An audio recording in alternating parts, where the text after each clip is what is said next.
Yo, what's up mga kapampam? So ayan, nandito kami sa bus ng aking kapatid na bunso kasi pauwi kami ng Quezon Province sa Calawag.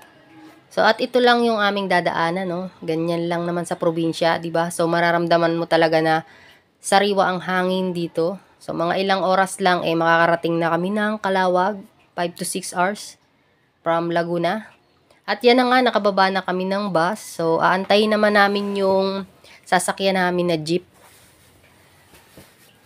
Kasi magji-jeep naman kami papunta dun sa mismong bahay. So, ayan yung sinakyan namin na bus. At dito lang kami sa labas mag-aantay. So, dito. Ito yung Calawag. Ayan, pakita ko sa inyo. Ayan, makikita nyo na yan. O, pag nasa Calawag na kayo. Ayan, o. Bicol to Calawag. Ayan. Makikita nyo yan pag pupunta kayo ng Calawag. So, ayan, may mga bus dyan. So, hindi kayo maliligaw pag pupunta kayo ng Calawag. Ayan, may Petron, Caltex, Tapatan. Tapos, ayan, ang kapatid ko. Bali, wala kaming tulog dyan gabi. So, ayan, ito na, nakasakay na kami sa jeep. So, yun dun yung kapatid ko sa loob, tsaka sila mama. Dito ako sa taas ng jeep kasi hindi na kasya sa loob. So, ayan. Masarap dito kasi yung mga view, kitang-kita mo agad. Tapos, mahangin syempre. At medyo makulimlim pero mamaya-maya iinit. Ganun dyan. So, ayan. Palabas na kami dito sa highway. Pa-highway na kami dyan. Ayan, may release ng train dyan. Ayan. Bali, dumaan muna kami pala sa bahay nila mama dun sa bayan. Kaya bumalik ulit kami sa highway. Kasi 'di ba nasa highway na tayo kanina. So, dumaan muna kami. Ayan, at babalik ulit kami ng highway sa labasan. Dun sa may sign ng Calawag. So, ayan, nakikita nyo yung mga nasa unahan na yan. Yan yung mga paninda na nakasakay dyan sa taas. So, yan yung mga dadalhin dun sa probinsya, dun sa pinakang pupuntahan namin. Ayan, at saka yung mga bata na yan, oh. So, dito na lang din nagsakay yung iba. At yan, dumaan muna sa gasolinahan ang magdadrive ng jeep. So, ayan, oh. Pagasolina muna para larga na okay na. So, ayan, natapos na nga at ayan, diretso na. Dito na kami sa highway, ayan. Medyo mainit. Pero mamaya, pag ando na sa may kapunuan, mga puno-puno, ayan, medyo makulimlim na doon. Na. Wala na halos masyadong init. So, ayan, shoutout kay tatay na nasa likod. Ayan, kapit-kapit lang tayo dito sa taas ng jeep. So, ayan, ang ganda ng view lang, oh, di ba? Kalsada, tas puro puno. Ayan, oh. So, ito ang masarap sa probinsya. Yung kahit may sasakyan dyan sa highway, hindi ganun ka, yung usok, kagaya sa Laguna, di ba? Or kung sa Maynila, di ba? Ayan, oh, puro puno eh. So, enjoy muna natin yung araw. Magpaitim muna tayo ng bahagya. Ayan. So, dapat pala nagsalamin ako. Ayan. Paspas na ang jeep. So, ayan ang dadaanan dito. Diba? Nakapasok na yan dun sa namin. Ayan, o, palayan, o. Nakapasok na yan dun sa pupuntahan namin. Sa pinakang bahay namin. Ayan, palayan, o. Yan ang masarap sa probinsya. Makikita mo lang mga taniman. Diba? So, ayan. Bali, yung mga kalsada kasi dito sa amin, hindi pa ganun katapos. So, ayan, oh, nagsaklob na ako kasi may part na umiinit pa rin talaga kasi hindi masyadong lahat ng puno. Hindi natatakloban. So, ayan, ang taas ko, di ba, oh, abot na sa puno ng mangga. Wala lang bunga, sayang kung may bunga. So, ayun, doon ay bangin. Ayan, oh. Medyo umaano na yung mukha ko, tumatama na dyan sa mga sanga-sanga ng ayan, may niyog pa. So, tinamaan ako dyan sa mukha. Pag may nakaharang kasi na, sanga ng puno. So, ayun, tatamaan ka kasi nandun ka sa taas eh. So, ayan. Medyo mainit. Ayan, nandito naman kami sa part na hindi pa masyadong tapos yung kalsada. Ayun, nakita nyo ba lupa? Hindi siya semento. So, may ibang part dyan na semento at saka lupa pa. Yan. Buti nga ngayon, nag-improve na talaga. Nung unang bata pa ako, as in, walang kalsada dyan. Yan. Pahinga muna ang may-ari ng jeep. Yan, pahinga tayo. So, nakalilim naman dito sa may ilalim ng puno. Ayan. Meron din kasing ibababa na na inuto sa pinamili. So, dyan sa likod ko, may mga coke dyan. Gusto ko na sana munang uminom, ho na ako dyan kasi nga ang init. Kaya lang, baka pagalitan ako. Pero babayaran ko naman sana. Yung isa ko tulog na. So, ayan yung pinamili. Yan. Yung mga pinapasabay dyan. Yan. Ibababa na muna yan. Yung mga nagpautos. Hindi ko po alam kung may bayad dyan sa pagpapasabay na yan. Ipasabay na yan. Tawag. At yan. Okay na ulit. Alis na. So, ayan. Arangkada muna tayo. Paspas muna ang paspas muna ang pagdadrive. Ayan. Tingnan nyo na lang muna yung kalsada.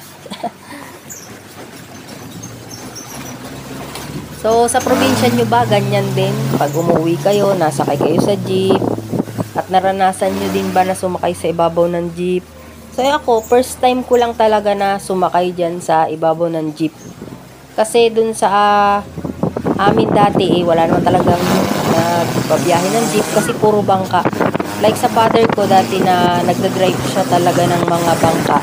Yun talaga ang transportation dun sa amin, ang bangka na mga malalaki pang pasahero. Hindi rin yung maliliit. Pero ito, sa awa ng Diyos, sa sobrang tagal na 31 years ko na nabubuhay dito sa earth. Nagkaroon na ng kalsada. Kasi nung bata pa kami talaga as in, nasimulan naman na siyang tawag dito yung linisin or i-backhoe, yung parang gagawan talaga ng ganyan. Pero ngayon talaga as in, ilang years bago natupad na nagkaroon ng kalsada dyan. Kaya thank you Lord kasi meron ng kalsada sa amin, hindi na lang bangka, nagkaroon na din ng mga jeep, at saka, ayan, meron na ding mga van ng mga taga-probinsya, nakakapunta na yung mga kamag-anak nila sa probinsya na dala yung van na galing Maynila. Ayan nakita nyo ba? Yan, may mga sasakyan. Ayan, yan yung mga materialis na pagpapagawa ng kalsada. So, hindi pa talaga tapos. Kaya, ayan. Kaya sa mga nanunukulan sa Quezon, ayan, thank you so much po kasi natupad nyo yung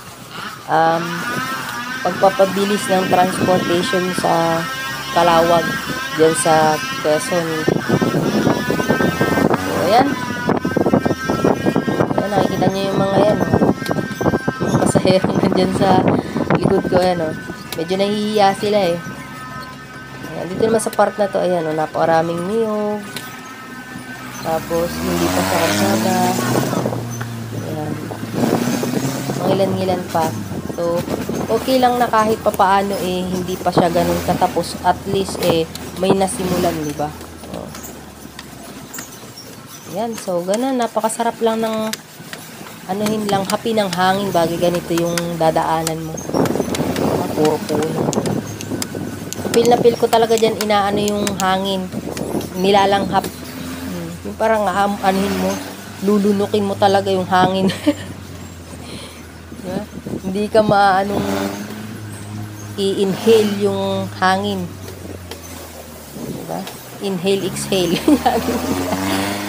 Napakasariwa. So, yun lang kasi ang kasarapan dito sa probinsya. Diba? Halos puro sariwa, mga isda, sariwa din. Ayan. So, abangan nyo sa susunod na mga upload ko din yung ng mga isda. Ayan, para makita nyo yung buhay dun sa probinsya namin. Dito sa probinsya namin. Ayan, so enjoy sa panonood. Taas kamay yung mga nakaranas sakay dyan sa babaw ng jeep or kung saan pa mang ibabaw. Kung anong ibabaw yung inyong nasakyan, iba pala yun. Basta sa jeep lang. Yan. First time ko talaga yan. Bangka bangka lang kami dati. Kasi dati, si father ko nga, ayan, nakwento ko nga, sabi ko, may ano siya ng bangka. Kaya dun lang kami sa bangka talaga dati. Napakaswerte ng mga kabataan ngayon. Kasi yung iba may motor na. So, kaya nang pumasok sa eskwela na hindi nagpuputik ang paa. Hindi kagaya namin, papasok kami, wala kaming mga motor-motor or ano. Talagang papasok ka kapag umulan, ang putik, mio. Kahit gusto mo nang umabsent, hindi pwede, kaya tiis na lang. O, yan, katulad nito. Wala tong, semento, ayan, may tubig. So, ayan, putik, o, ganan. Mas malala pa dati. Lubog talaga ang paa mo. Yan, wala yan. Bali, wala yung ganyan pang putik ngayon. Pero dati, sobra. So, ayan, ang dami pang ano. Ayan, nakita nyo yun, lukaran yun, yung pinaglulutuan ng mga kupra-kupra. Yung mga niyog, kung alam nyo yun. Ayan, dito may ilog, o. Yan ang kasarapan din sa probinsya. May mga ilog-ilog na pwede kayong pagliguan. Diba? Mga talon or waterfalls. Dito sa amin, talon ang tawag ng waterfalls. So, ayan, o.